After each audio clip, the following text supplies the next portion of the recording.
ഛത്തീസ്ഗഡിലെ ജയിലിൽ കഴിയുന്ന കന്യാസ്ത്രീകളുടെ ജാമ്യാപേക്ഷ ഇന്ന് സെക്ഷൻ കോടതി പരിഗണിക്കുകയാണ്. എന്നോടൊപ്പം ഫ്രാൻസിസ് ജോർജ് എം പി ആണുള്ളത്. ഇന്നലെ UDF സംഘത്തിൽ ഫ്രാൻസിസ് ജോർജും ഉണ്ടായിരുന്നു. ഇന്നിപ്പോൾ ജാമ്യാപേക്ഷ പരിഗണിക്കുകയാണ്. എന്താണ് ഒരു പ്രതീക്ഷ?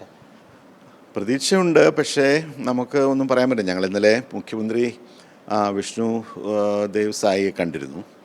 അപ്പോൾ അദ്ദേഹത്തോട് ഞങ്ങൾ പറഞ്ഞൊരു കാര്യം, ഇത് തികച്ചും അവാസ്തവമായ, യാതൊരു അടിസ്ഥാനവുമില്ലാത്ത, കെട്ടിച്ചമച്ച, മനഃപൂർവ്വമായിട്ടുള്ള ഉണ്ടാക്കിയ ഒരു കേസാണ്. കാരണം രണ്ട് കാര്യങ്ങളാണ്. ഒന്ന്, ഹ്യൂമൻ ട്രാഫിക്കിംഗ്, മനുഷ്യക്കടത്ത്. രണ്ട്, ഫോഴ്സ്ഡ് കൺവേർഷൻ, നിർബന്ധിത മതപരിവർത്തനം. ഈ രണ്ട് കാര്യങ്ങളും അവിടെ നടന്നിട്ടില്ല. ഈ രണ്ട് കാര്യങ്ങൾക്കും വേണ്ടിയിട്ടല്ല ഈ സിസ്റ്റേഴ്സ് അവിടെ വന്നത്.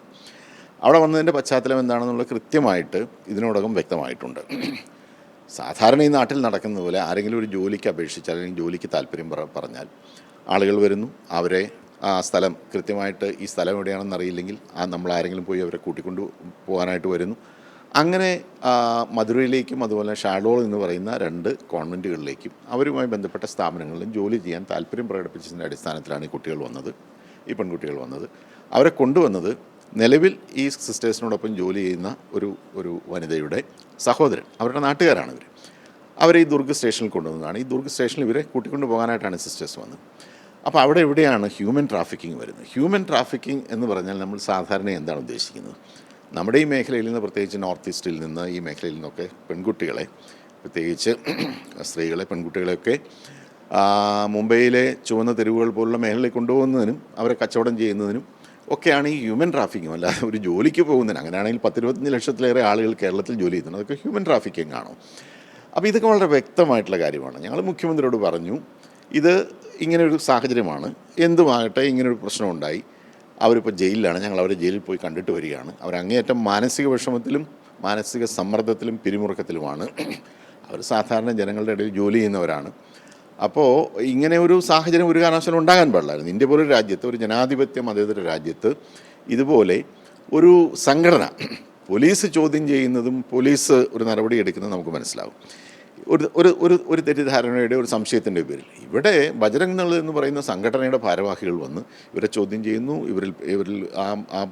ഇവരെ കൊണ്ട് ഈ പെൺകുട്ടികളുമായി വന്ന ആ പയ്യനെ മർദ്ദിക്കുന്നു. ഒരു പ്രായപൂർത്തിയായ ആളുകളാണ് പെൺകുട്ടികളെന്ന് ഞാൻ പറയുമ്പോഴും പോലീസിൻ്റെ മുന്നിൽ വെച്ച്, കൺമുന്നിൽ വെച്ച്, സ്റ്റേഷനിൽ വെച്ച് അവരുടെ സാധനങ്ങൾ, വസ്തുക്കളെല്ലാം വലിച്ചു വാരിയിട്ട് പരിശോധിക്കുന്നു. ഇതെല്ലാം നടന്നിരിക്കുന്നു. ഇനിയിപ്പോൾ സെഷൻസ് കോടതിയിൽ അവർക്കെതിരെ ചുമത്തപ്പെട്ടുള്ള കുറ്റം എന്ന് പറയുന്നത് 10 വർഷം വരെ തടവ് ലഭിക്കാവുന്ന കുറ്റമാണ്. അപ്പോൾ അത് സെഷൻസ് കോടതിക്ക് മാത്രമേ പരിഗണിക്കാൻ കഴിയൂ.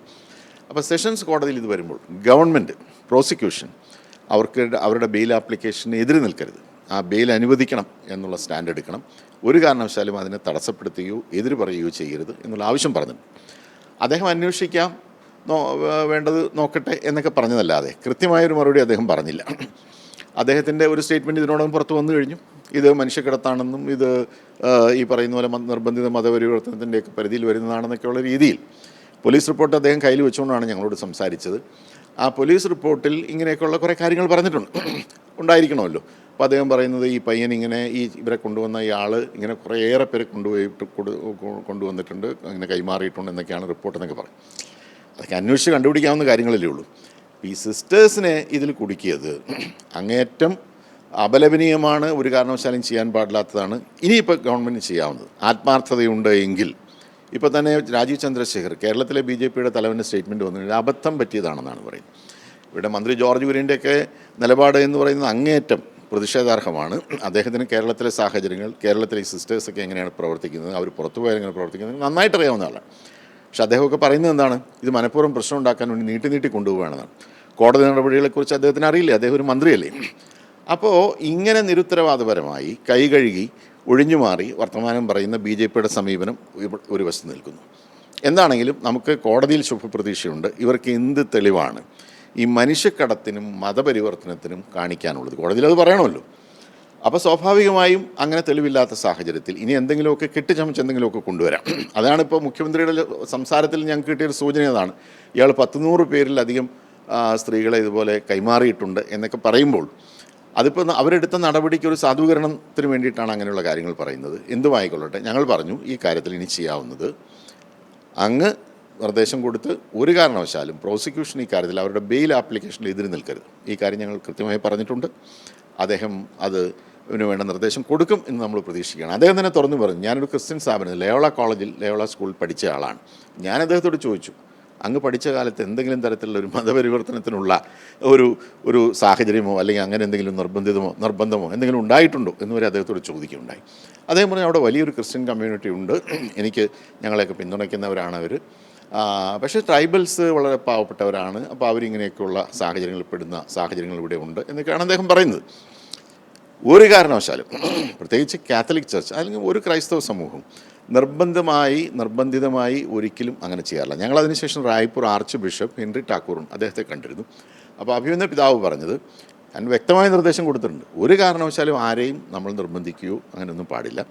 അത് ക്രൈസ്തവ മൂല്യങ്ങൾക്ക് തന്നെ എതിരാണ്.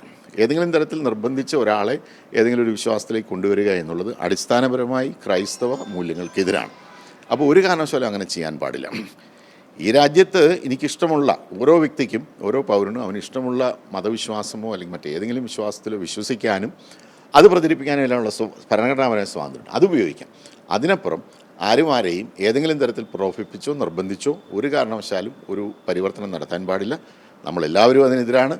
പക്ഷേ ഇങ്ങനെയൊക്കെ ആണ് എന്ന് പറഞ്ഞ് നിരപരാധികളെ ഇതുപോലുള്ള കള്ളക്കേസിൽ കൊടുക്കുന്നത് അങ്ങേയറ്റം അപലപനീയമാണ്. ഒരു കാരണവശാലും ഗവൺമെൻറ് ഏജൻസികൾ ചെയ്യാൻ പാടില്ലായിരുന്നു. പോലീസിൻ്റെ ഭാഗത്ത് തെറ്റുണ്ടായിട്ടുണ്ട്. ഇതേ സംബന്ധിച്ച് കൃത്യമായ അന്വേഷണം നടത്തി കുറ്റക്കാരായിട്ടുള്ള ഈ ആളുകൾക്കെതിരെ, പ്രത്യേകിച്ച് ഈ ബജറംഗ് ദളിൻ്റെ ഭാരവാഹികൾക്കെതിരെ, അവിടെ ആ പ്രശ്നം ഉണ്ടാക്കിയ ആ സ്ത്രീ ജ്യോതി ശർമ്മ എന്ന് പറയുന്ന നിരവധി കേസുകൾ പ്രതിയാണെന്നാണ് ഞങ്ങൾ മനസ്സിലാക്കുന്നത്. അവരൊക്കെ പോലീസ് സ്റ്റേഷനിൽ കയറി നിയമം കയ്യിലെടുക്കുന്നത് അങ്ങേയറ്റം തെറ്റായിട്ടുള്ള നടപടിയാണ്. അതിനെതിരെ ശക്തമായ നടപടി ഛത്തീസ്ഗഡ് ഗവൺമെൻറ് തന്നെ സ്വീകരിക്കണം. ഈ സിസ്റ്റേഴ്സിന് എത്രയും വേഗം അവർക്ക് ജാമ്യം കിട്ടാനുള്ള സഹായകരമായിട്ടുള്ള നിലപാട് സംസ്ഥാന ഗവൺമെൻറ് സ്വീകരിക്കണം. ഞങ്ങളിന്ന് പാർലമെൻറ്റിൽ ഈ വിഷയം ഉന്നയിക്കുന്നുണ്ട്. കേന്ദ്ര ഗവൺമെൻറ് ഇടപെടൽ ഈ കാര്യത്തിൽ ആവശ്യമാണ്. കാരണം ഒട്ടേറെ സംസ്ഥാനങ്ങളിൽ ഈ പ്രശ്നങ്ങൾ ഉണ്ടാകുന്നു. ഇപ്പോൾ മഹാരാഷ്ട്രയിലും പല സ്ഥലങ്ങളിൽ സംസ്ഥാനങ്ങളിൽ, ഇപ്പോൾ മഹാരാഷ്ട്രയിൽ ഒരു MLA തന്നെ, BJP MLA തന്നെ പറഞ്ഞു, ക്രൈസ്തവ പുരോഹിതന്മാരെയും അതുപോലെ സന്യാസ വിഭാഗത്തിൽപ്പെട്ടവരെ, സന്യാസിനിമാരെയൊക്കെ വധിക്കുന്നവർക്ക് താൻ പാരിതോഷികം നൽകും, 3 ലക്ഷം രൂപ മുതൽ 11 ലക്ഷം രൂപ വരെ പാരിതോഷികം നൽകുമെന്നൊക്കെ പറഞ്ഞു. എന്ത് നടപടി സ്വീകരിച്ചു അദ്ദേഹത്തിനെതിരെ? ഇത് പരസ്യമായ ആഹ്വാനമാണ്. കലാപത്തിനും അതുപോലെ തന്നെ ക്രൈസ്തവ ന്യൂനപക്ഷത്തെ ആക്രമിക്കാനുമുള്ള പരസ്യമായ ആഹ്വാനമാണ്. ഒരു നടപടിയും സ്വീകരിക്കുന്നില്ല. ഇതുവരെ ഇതിൽ കുറ്റക്കാരായിട്ടുള്ളവർക്കെതിരെ ഛത്തീസ്ഗഡ് ഗവൺമെൻറ് ഒരു നടപടിയും സ്വീകരിച്ചിട്ടില്ല. ഞങ്ങൾ തന്നെ ജയിലിൽ ചെന്നപ്പോൾ ഞങ്ങൾക്കുണ്ടായ അനുഭവം എന്ന് പറയുന്നത് വളരെ നിർഭാഗ്യകരമാണ്. 12:30 ഇവരെ കാണാൻ ഞങ്ങൾക്ക് അനുവാദം തരും. ഞങ്ങൾ കൃത്യം 12:30 ചെല്ലുന്നു. അപ്പോൾ പറയുന്നു 1:30 പറ്റുമെന്ന് പറയുന്നു. ഞങ്ങൾ സമ്മതിച്ചു. 1:30 ഞങ്ങൾ ചെന്ന് പറഞ്ഞു, ഇന്ന് കാണാൻ പറ്റില്ല, നാളത്തേക്കാക്കുന്നു. എന്താണ് കാരണം? ഇവിടെ നിന്ന് BJPയുടെ ഒരു സംഘം വന്നിരുന്നു. അവർക്ക് ആദ്യം കാണാനുള്ള സൗകര്യം ചെയ്തു കൊടുക്കാൻ വേണ്ടിയിട്ടാണ് ഞങ്ങളുടേത് 1:30 ആക്കിയത്. 1:30 കഴിഞ്ഞപ്പോൾ ഞങ്ങൾക്ക് അന്നും പറ്റില്ല. കാരണം ഇന്നലത്തെ വാർത്തകളിൽ ഒന്നും ഞങ്ങളുടെ സന്ദർശനം വരാൻ പാടില്ല. തികച്ചും രാഷ്ട്രീയമായി സങ്കുചിതമായിട്ടുള്ള കാഴ്ചപ്പാടോടുകൂടി ആ സിസ്റ്റർ പ്രീതിയുടെ സഹോദരൻ വരെ അങ്കമാലിയിൽ നിന്ന് വന്നിരുന്നു. ഞങ്ങളിതെല്ലാം പറഞ്ഞതാണ്. അവർ കാണണം, അദ്ദേഹം വളരെ ടെൻഷനിലാണ്, അവരുടെ മാതാപിതാക്കളൊക്കെ വളരെ ടെൻഷനിലാണ്, കാണണമെന്ന് പറഞ്ഞിട്ട് ഇന്നലെ കാണാൻ അനുമതി നിഷേധിച്ചു. പിന്നെ ഞങ്ങൾ ജയിലിന് മുന്നിൽ, ദുർഗ് സെൻട്രൽ ജയിലിൻ്റെ മുന്നിൽ ഞങ്ങൾ ധർണ നടത്തുമെന്ന് പറഞ്ഞതിന് ശേഷം മുൻ മുഖ്യമന്ത്രി ശ്രീ ഭൂപേഷ് ബാഗേൽ അദ്ദേഹം ഉൾപ്പെടെ ശക്തമായി നിലപാടെടുത്തതിന് ശേഷമാണ് ഞങ്ങൾക്ക് സന്ദർശന അനുമതി നൽകിയത്. ഞങ്ങൾ പോയ ടീമിൽ AICC ടീമിനോടൊപ്പമാണ് ഞങ്ങൾ പോയത്. ശ്രീ ബെന്നി ബെഹനാൻ MP ആണ് ആ ടീമിന് നേതൃത്വം കൊടുത്തത്. ശ്രീ പ്രേമേന്ദ്രൻ MP, ഞാനുണ്ടായിരുന്നു. ശ്രീ റോജി ജോൺ MLA അങ്കമാലിയിൽ നിന്ന് വന്നിരുന്നു. അതുപോലെ തന്നെ AICCയുടെ ന്യൂനപക്ഷ സെല്ലിൻ്റെ vice chairman advocate Anil Thomas ഉണ്ടായിരുന്നു. AICC സെക്രട്ടറി സരിത ഉണ്ടായിരുന്നു. അങ്ങനെയുള്ള ഈ ഭാരവാഹികൾ എല്ലാവരും കൂടി, ഭൂപേഷ് ബാഗേൽ ബഹുമാനപ്പെട്ട മുൻ മുഖ്യമന്ത്രി, അദ്ദേഹം ജയിലിൽ വന്നു ഞങ്ങളോടൊപ്പം ജയില് അധികൃതരോട് സംസാരിച്ചു, ഞങ്ങളുടെ ഒപ്പം ഉണ്ടായിരുന്നു. അങ്ങനെയാണ് ഞങ്ങൾക്ക് അവിടെ കയറാനും ഈ സിസ്റ്റേഴ്സിനെ കാണാനും ഒക്കെ കഴിഞ്ഞത്. കേന്ദ്രമന്ത്രി ഞാൻ സത്യസന്ധമായിട്ടുള്ള കാര്യം ഞങ്ങൾ എടുത്ത് ചോദിച്ചു, എന്തെങ്കിലും പ്രശ്നമുണ്ടോ? ഒരു പ്രശ്നം, അവർക്കൊരു ഉപദ്രവമോ മറ്റു പ്രശ്നങ്ങളോ ഭീഷണിയോ ഒന്നുമില്ല. ജയിലിൽ അവർ ശാന്തമായിട്ട് തന്നെ കഴിയണം. പക്ഷേ സ്വാഭാവികമായി അവർക്കുണ്ടാകുന്ന മാനസിക സമ്മർദ്ദവും ബുദ്ധിമുട്ടുകളും നമുക്ക് മനസ്സിലാക്കാനായിട്ട് കഴിയും. ജോർജ് കുര്യൻ ഇന്നലെ പറഞ്ഞത് ബന്ധപ്പെട്ട ആളുകളാരും അവിടെ എത്തിയില്ല, പകരം കോൺഗ്രസ്സുകാരാണ് അവിടെ ചെന്നത് എന്ന് അദ്ദേഹം പറഞ്ഞു. ഈ സിസ്റ്റർ പ്രീതിയുടെ സഹോദരൻ ആരാണ്? ബന്ധപ്പെട്ട ആളല്ലേ, സ്വന്തം സഹോദരൻ ബൈജു. അദ്ദേഹം അവിടെ എത്തി. അപ്പോൾ അദ്ദേഹം തനിയെ എന്നാൽ അവർ അനുവാദം കൊടുക്കും, കാണാൻ പറ്റും. അദ്ദേഹത്തിന് ഭീതിയോടുകൂടി ധൈര്യമായിട്ട് അങ്ങോട്ട് ചെല്ലാൻ കഴിയും. ഇതൊക്കെ ശ്രീ ജോർജ് കുര്യനെ പോലൊരാൾ, അദ്ദേഹം കേരളത്തിൽ നിന്നുള്ള ആളല്ലേ, അദ്ദേഹത്തിന് കേരളത്തിലെയും ഈ രാജ്യത്ത് നടക്കുന്ന കാര്യങ്ങളൊക്കെ അറിയില്ലേ. അദ്ദേഹം അങ്ങനെ പറഞ്ഞത് വളരെ നിർഭാഗ്യകരമായി പോയി. അദ്ദേഹത്തെ പോലൊരാൾ ക്രൈസ്തവ സഭയിൽപ്പെട്ട ക്രൈസ്തവ സഭയിലെ വൈദികരും സന്യസ്തരും എങ്ങനെ പ്രവർത്തിക്കുന്നു എന്ന് നന്നായി അറിയാവുന്ന, ഒരുപക്ഷെ അദ്ദേഹത്തിൻ്റെ കുടുംബത്തിൽ തന്നെ വൈദികരും സന്യസ്തരും ഒക്കെ ഉണ്ടാകും. അവരൊക്കെ എങ്ങനെയാണ്, അവരാരെങ്കിലും മതം മാറ്റാൻ പോകുന്നുണ്ടോ?